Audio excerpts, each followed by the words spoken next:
Misol uchun bir qizlar bo'ladi, hamma dardini ichiga yutadi. Qilichbozlik shuni chiqartirg'izadi. Xohlamasangiz ham chiqarasiz. Bu shunchaki sport emas, bu strategiyalar bahsi. 2 yilcha shug'ullanganimdan keyin uydagilar qarshilik qilgan menga. Mani onam qarshi bo'lganlar, qiz bolaga to'g'ri kelmaydigan sport deb qabul qilganlar.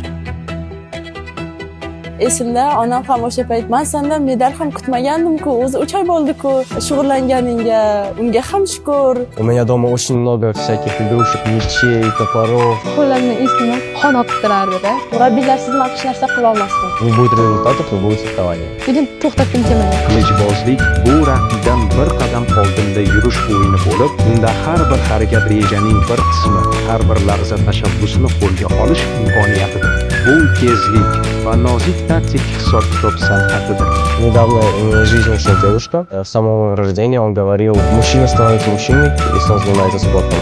Rahmatli bobom dunyodan o'tib qolganlar. Ular o'tib qolgan paytda men ko'rgani bora olmaganman. Oltin medalni egallagan paytim haligacha hozir eslasam etim jimirlayapti.